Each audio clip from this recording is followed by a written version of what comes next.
샬롬 샬롬 샬롬 샬롬. 하나님 사랑합니다. 여러분 주 안에서 사랑합니다. 출애굽기 말씀 보면서 합니다. 12장 1절에서 14절, 마태복음 11장 15절에서 20절입니다. 출애굽기 12장 1절에서 14절까지 말씀입니다. 여호와께서 애굽 땅에서 모세 아론에게 일러 말씀하시되 이달을 너에게 달의 시작 곧 해의 첫 달이 되게 하고 너희는 이스라엘 온 회중에게 말하 이르라. 이달 열 나흘에 너희 각자가 어린 양을 잡을지니 각 가족대로 그 식구를 위하여 어린 양을 취하되 그 어린 양에 대하여 식구가 너무 적으면 그 집의 이웃과 함께 사람 수를 따라 하나를 잡고 각 사람이 먹을 수 있는 분량에 따라 너희 어린 양을 계산할 것이며 너희 어린 양을 허먹고 1년 된 수컷으로 하되 양이나 염소 중에서 취하고 이달 열 나흘 날까지 간직하였다가 해질 때 이스라엘 회중이 그 양을 잡고 그 피를 양을 먹을 집 좌우 문설주와 인방에 바르고 그 방이 그 고기를 불에 구워 무게봉과 쓴나물과 아울러 먹되 날 것으로 나물에 삶아서 먹지 말고 머리와 다리와 내장을 다 불에 구워 먹고 아침까지 담가두며 남겨두지 말며 아침까지 남은 것은 곧 불사르라. 너희는 그것을 이렇게 먹을지니 허리에 띠를 띠고 발에 신을 신고 손에 지팡이를 잡고 급히 먹으라. 이것이 여호와의 유월절이니라. 내가 그 밤에 애굽 땅에 들고 다니며 사람이나 짐승을 막론하고 애굽 땅에 있는 모든 처음 난 것을 다 치고 애굽의 모든 신을 내가 심판하리라. 나는 야훼라. 내가 애굽 땅을 칠 때 그 피가 너희가 사는 집에 있어서 너희를 위하여 표적이 될지라. 내가 피를 볼 때에 너희를 넘어가리니 재앙이 너희에게 내려 멸하지 아니하리라. 너희는 이날을 기념하여 야훼 절기로 삼아 영원한 규례로 대대로 지킬지니라. 유월절에 대한 말씀이죠. 마태복음 18장 15절에서 20절은 내 형제가 죄를 범하거든 가서 너와 그 사람과의 상대하여 권고하라. 만일 들으면 내가 네 형제를 얻은 것이요 듣지 않거든 한두 사람을 데리고 가서 두세 증인의 입으로 말마다 확증하게 하라. 만일 그들의 말도 듣지 않거든 교회의 말하고 교회의 말도 듣지 않거든 이방인과 세류와 같이 여기라.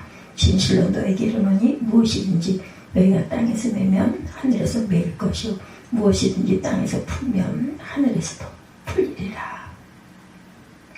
진실로 다시 너에게 이르노니 너희 중에 두 사람이 땅에서 합심하여 무엇이든지 구하면 하늘에 계신 내 아버지께서 그들을 위하여 이루게 하시리라. 두세 사람이 내 이름으로 모인 곳에 나도 그들 중에 있느니라. 아멘. 하나님의 사랑과 은총이 저와 여러분에게 오늘 하루도 지켜주실 것을 주님의 이름으로 축복합니다. 우리가 가끔가다 그 자연의 피해가 있을 때가 있죠. 잠깐 동안 불어닥친 폭풍으로 큰 결과가 일어날 수 있다는 것 우리에게 교훈을 줍니다. 우리 삶의 일상을 흔드는 힘은 다양하지만 그 중에 자연의 힘 이렇게 크게 느껴질 때 겸허한 마음을 가져야 합니다. 이와 함께 이런 그 기후현상이 지구 전체가 맡고 있는 환경 변화의 영향 때문이라는 생각 해봐야 되겠죠. 그래서 환경오염이 되지 않도록 우리가 늘 조심하고 일상생활에서도 지나치게 남용하는 일이 없어야겠어요. 우리가 어떤 부분에 지속적인 관심을 쏟고 노력을 기울이며 살아야 할지 보다 더 분명히 생각해야 합니다.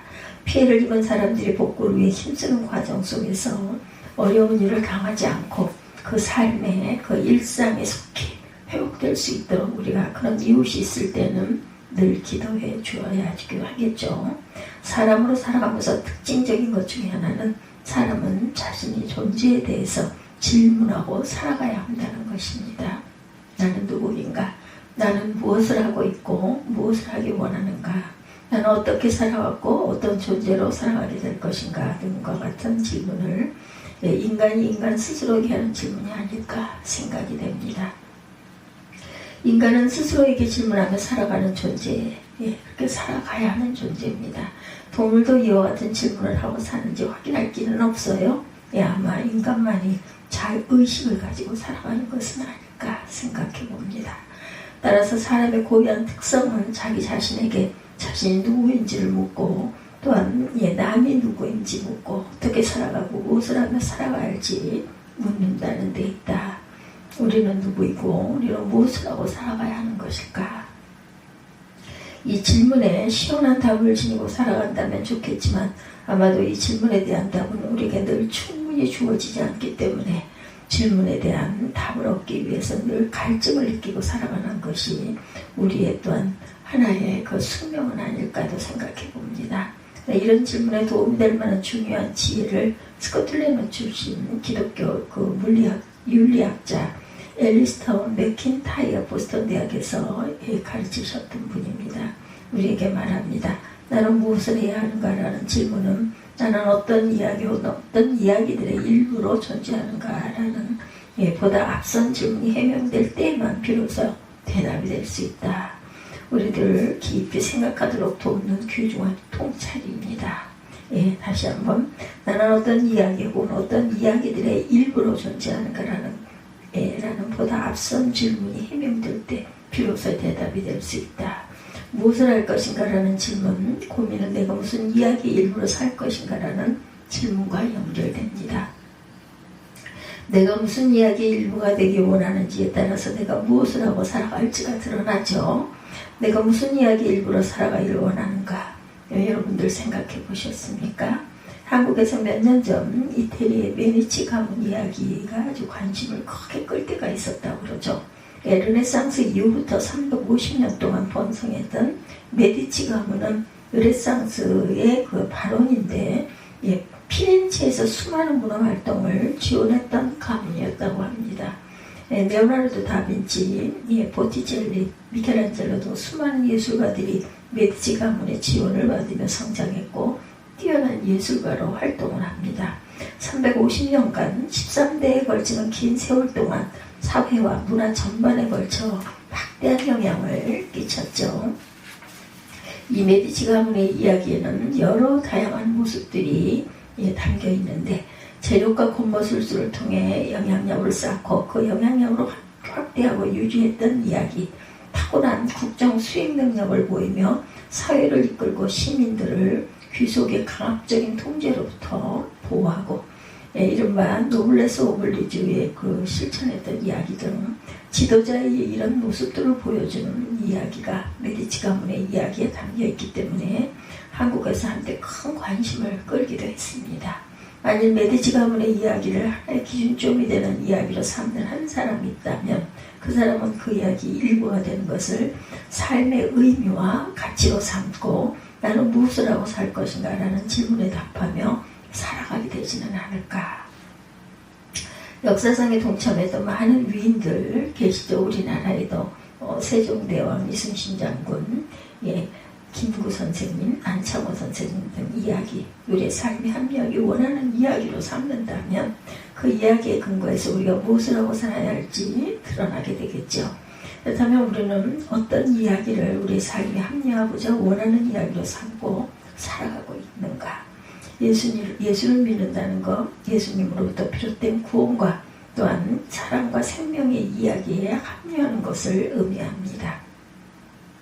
따라서 그리스도인으로 살아간다는 것은 예수 이야기를 우리 삶에 합류하기 원하는 이야기로 삼으며 살아가야 되겠죠.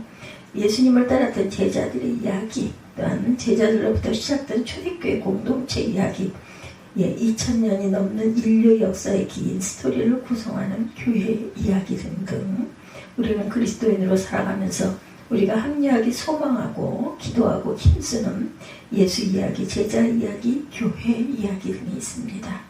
주님을 따르는 사람들이 합리하고자 애쓰며 살아왔던 이러한 이야기의 일부가 살아갈 것을 소망하고 결단하고 힘쓰며 살아가는 하나님의 사람들입니다. 오늘 예배 가운데 묵상하는 말씀 중 하나인 출애굽기는 유월절 이야기를 담고 있죠. 유월절 이야기는 이스라엘 사람들의 정체성과 관련된 이야기인데 그들은 이야기를 자신들이 기억하고 또한 축하하고 그 일부가 되길 원하는 이야기로 수많은 세월 동안 그를 마음속에 간직하며 그 이야기로부터 오늘 살아갈 지혜와 내일을 살아갈 길을 찾아왔습니다. 따라서 그들에게 6월절의 이야기는 그들이 그 일부가 되어 살아온 자신들의 정체성을 담은 이야기고 자신들의 삶을 살아갈 길을 알려주는 이야기다. 하나님께서는 모세와 아론을 통해서 6월절이 기원이 되는 어린 양을 잡아서 피를 문설주에 바르고 잡은 양을 먹는 예식을 알려주셨어요. 그에 따르면 양의 피를 받아서 집의 좌우 문설주와 그 상인방에 바르고 그날 밤에 그 고기를 먹어야 해요. 고기는 불에 구워서 누룩을 넣지 않은 빵과 쓴나물을 곁들여 함께 급하게 먹습니다. 그리고 그 구운 고기는 다음날 아침까지 남겨서는 안 되죠. 혹시 아침까지 남은 것이 있다면 불에 태우고 상세하게 음식 규정을 설명해 주신 후에 하나님께서는 그 백성들에게 말씀하세요.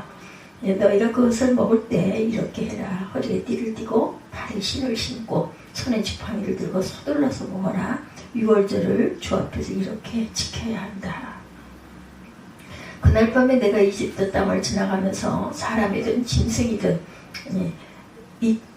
이집트 땅에 있는 처음 난 것은 모두 치겠다라고 말씀하죠. 그리고 이집트의 모든 신을 벌하겠다. 나는 문틀에 피를 발랐으면 그것은 너희가 살고 있는 삶의 표적이니 내가 그 이집트 땅을 칠 때 문설주에 피 바른 집은 그 집 피를 보고 내가 너희를 치지 않고 넘어갈 터이니 너희는 재앙을 피하여 살아남아라. 이렇게 말씀하죠. 이날은 너희가 기념해야 할 날이니 이 날을 주 앞에서 지키는 절기로 삼아서 영원한 규례로 대대로 지켜라. 하나님께서 이스라엘이 이집트를 탈출하는 과정에서 함께 경험하는 6월절 이야기가 일회성의 경험 혹은 한 번으로 끝나는 이야기가 되기를 원하지 않으셨어요. 어둠과 죽음과 공포와 억압의 공포가 우러져 있던 그날 하나님께서 이스라엘을 구원하셨던 그 이야기가 끊임없이 재생되기를 원하셨고 이후 이스라엘 공동체가 기억과 기념 그리고 그 이야기의 일부가 되기를 원하셨고 이스라엘을 걸어갈 역사의 여정을 통해 그 이야기가 새롭게 기록되기를 원하셨습니다. 왜냐하면 6월절 그 이야기의 일부가 되므로 하나님의 백성 이스라엘로 살아가는 오늘의 방식 그리고 내일로 나아가는 길을 터득해 나가기를 원하셨던 것이죠. 그래서 모세는 하나님께서 명하신 대로 첫 6월절을 지키며 이스라엘 공동체에게 말합니다.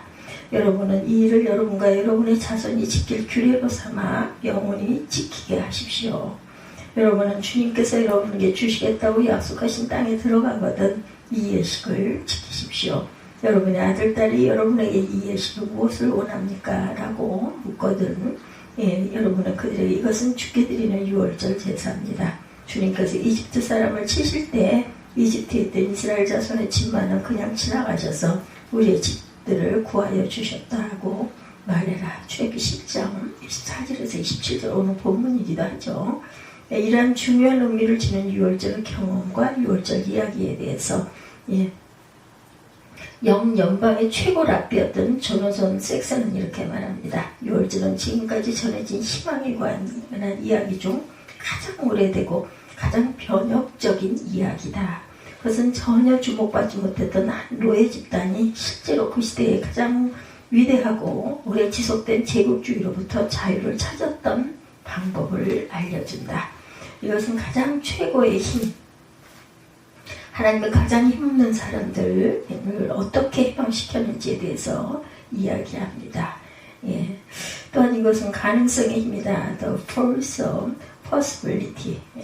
확률, probability를 패배시킨 이야기다. 이렇게 말합니다. 이것은 유대인이 된다는 것이 무엇인지 그리고 살아가고 있는 희망의 상징이 무엇인지를 정의해 준다. 따라서 이스라엘이 6월절을 기억하고 기념하고 현재화하며 그 이야기의 일부가 되기를 멈추지 않는 한 그들은 가장 힘없던 사람들이 당시 최고의 힘을 지녔던 이집트를 탈출했던 이야기의 일부가 되어 살아가는 것이고 가능성의 힘이 확률을 패배시키는 이야기의 일부가 되어서 살아가는 것이다. 그리고 6월절 이야기의 일부가 되어 살아가므로 오늘을 살아가며 무엇을 해야 할지 내일을 향해 살아가며 어디로 가야 할지를 알게 되죠. 그리스도인으로 살아가는 오늘 우리의 이야기의 일부가 되어 살아가기를 원합니다. 어떤 이야기 일부, 이런 이야기 일부가 되어야 되겠죠. 이스라엘이 억압과 아픔과 어둠의 세월을 살아가다가 그 먹는 삶의 자리에 유월절의 은혜, 그것이 펼쳐지기를 경험하며 하나님의 가능성으로 새로운 삶의 옷을 입었듯이 우리 그리스도인들은 우리 삶을 찾아오신 그리스도의 은총과 사랑 속에 구원과 사랑과 용서와 자비를 경험하고 예수 이야기의 일부가 되어 살아오는 것을 기쁨으로 고백하며 살아가고 있습니다. 세상을 살아가는 사람들은 각기 이런 이야기 일부가 되어서 살아가죠. 돈을 많이 벌고 세상에서 성공하고 출세하는 사람들이 만들어가는 이야기의 일부가 되어 살아가기도 하고, 권력과 명예를 누리며 사람들이 부러워하며 그 이야기의 일부가 되어 살아가길 또한 원하기도 해요. 시대를 따라 새롭게 출판하는 처세술에 관한 서적이나 성공담을 담은 이야기가 여전히 수요가 있다는 것은 그만큼 우리 시대의 세상 사람들이 어떤 이야기 일부가 되어 살아가기를 원하고 있는지를 말합니다. 그렇다면 우리는, 저와 여러분은 어떻습니까? 우리는 세상의 일부로 살아가지만 세상에 묶여 가지는 말아야 한다.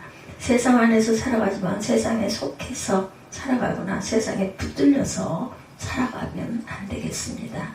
오늘 묵상하는 또 하나의 말씀인 마태복음, 예수께서 우리가 일부가 되어 살아갈 이야기 하나를 계시하시죠. 예수님이 말씀하시죠.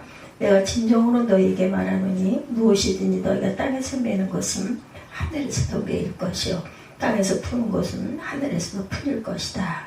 내가 진정으로 거듭 너희에게 말한다. 땅에서 너희 가운데 두 사람이 합심하여 무슨 일이든지 구하면 하늘에 계신 내 아버지께서 묵상하게 내 아버지께서 그것을 이루어 주신다라고 하죠. 그들에게 이루어 주실 것이다.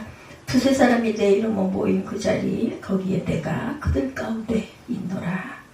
예수님의 이 말씀은 용서에 관한 컨텐츠에서 하신 것입니다. 우리가 살아가는 삶에 여러 관계 속에 상처를 받기도 하고 상처를 주기도 합니다.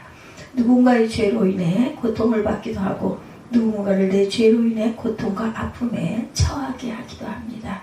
이런 관계의 그물만을 살아가는 우리에게 예수께서 땅에서 매는 것은 하늘에서도 맬 것이고 땅에서 푸는 것은 하늘에서도 풀릴 것이다, 이렇게 권고하죠.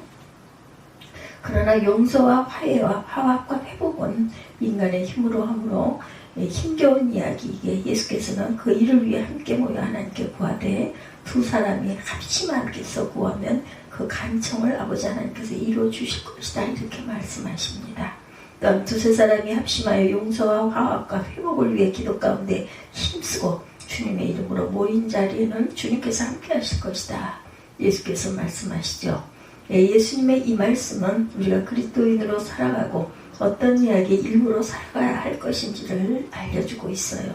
그리스도인으로 살아가는 것은 예수께서 힘쓰며 살아가셨던 용서와 자비의 이야기의 일부가 되어서 살아감을 의미합니다. 또한 예수께서 죽음까지 무릅쓰고 우리를 위해 이루어주신 거룩한 이야기, 곧 십자가의 사랑, 자비, 용서, 그리고 부활의 신비의 일부가 되어서 살아감을 의미합니다. 따라서 우리 그리스도인들은 예수께서 세상을 살아가셨던 이 모든 이야기의 일부를 이루며 오늘을 살아가고 내일을 살아가야 하겠죠. 2000년이 넘는 지난 교회의 역사 동안 예수께서 가르쳐주신 교훈을 마음에 새기고 살았던 사람들의 이야기에 합류하며 오늘을 살아가고 내일을 살아가는 것이 우리들의 사명인 것이다. 우리는 오늘과 내일 무엇을 하며 살아가기를 원하십니까? 우리가 이제 과일과 곡식이 곧 익어가겠죠. 벌써 보니까 많은 채소들이 푸르게 많이 컸어요. 보니 고추, 마늘, 여러 가지를 심죠. 시금치, 상추는 심자마자 금방 따먹게 되더라고요. 이런 많은 것들, 또 이제 벼도 어느 사이 이제 논에 물을 대고 모짜리를 쳐서 거기에다가 그 모종들을 심죠. 그러고는 금방 무럭무럭 자랍니다. 우리는 또한 내일 어떤 이야기 일부를 살아갈 것인가, 우리가 무엇을 하고 살아갈 것인가라는 질문에 우리가 답을 얻고자 한다면 어떤 이야기 일부로 살아갈 것인가에 대한 답을 얻는 것이 선행되어야 함을 묵상하게 되는 이 아침, 어떤 이야기의 일부로 살아갈 것인지가 선명해지고 무엇을 하며 살아갈지 분명해지는 은혜가 우리 모두에게 열리기를 기원합니다. 예수께서는 눈물을 흘리는 사람과 함께 눈물을 흘리며 삶의 이야기를 써가셨고 고통받는 자 그 곁에서 고통을 함께하며 삶의 이야기를 이루어 가셨고 길 잃고 헤매고 목말라 갈증 느끼는 사람들 곁에 함께 길을 찾고 갈증을 회수하며 생의 이야기를 완성해 가셨어요.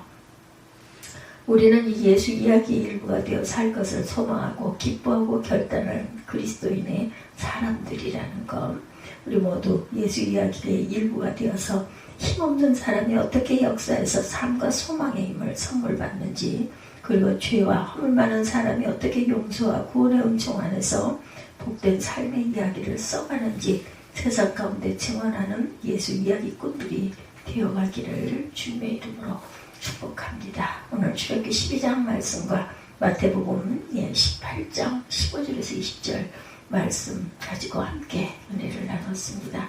나는 누구이며 무엇을 위해 살아갈 것인가 깊이 묵상하는 저와 여러분들, 주님과 함께 주님의 이야기로 저희들 소명과 사명을 열심히 수행하며 살아가는 하나님의 귀한 자녀들이 다 되시기를 주님의 이름으로 축복합니다. 기도하시겠습니다.